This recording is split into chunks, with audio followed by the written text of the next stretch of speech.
sacrifice, curiosity at kalokohan. Kwintas ng libag ang magpapatunay na isa kang matagumpay sa mga misyon mo sa labas ng bahay.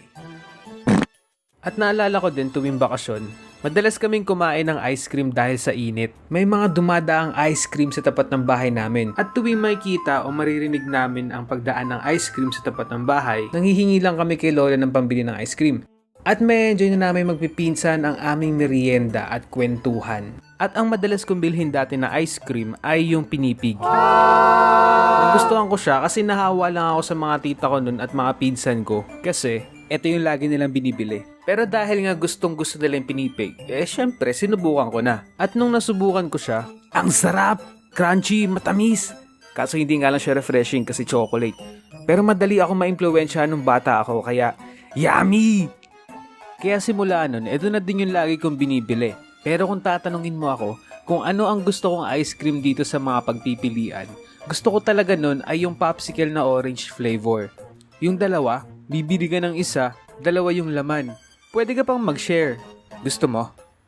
Ayoko. Sa'yo na lang. Sige. Kapag summer, wala naman tayong maisip na libangan na iba kundi mag-swimming, maligo at kumain. At magbakasyon, pero sa ibang video na lang yun. Kumain ng mga malalamig na pagkain tulad ng ice candy. Meron kaming binibiling ice candy dati sa grocery. Iba-iba yung kulay niya tapos kapag dumaan siya sa lalamunan mo, makate. Tapos kahit na iba-iba naman yung kulay niya, pare-parehas lang naman yung lasa. Kung may magbago man, di mo naman gaano pansin. Pero minsan kapag hindi naman kami makakabili ng mga ganong ice candy, uy, gawa na lang tayo ng sarili nating ice candy. Bibili kami ng Milo sa tindahan at plastic na pang ice candy. Pabili nga po ng Milo at plastic po na yung pang ice candy. At pag uwi namin, ititimpla na namin, saka namin ilalagay sa plastic. At palalamigin namin sa freezer at maya-maya, meron na kaming chocolate ice candy. Pwede pa namin to ibenta, lalo na tag-init. Pero syempre, bata pa kami, solo na lang namin.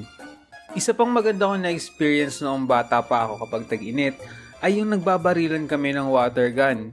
Dati kasi nagpadala yung nanay ko ng package galing sa ibang bansa. Since bata pa naman ako noon, may mga laruan siyang pinapadala katulad nitong water gun na to. Ito yung ginagamit kong baril tuwing naglalaro kami ng mga pinsan ko. Lugi sila kasi kita mo naman ang laki nito kumpara sa mga water gun na nabibenta dito sa gilid-gilid lang. At pag nagkaroon ng piko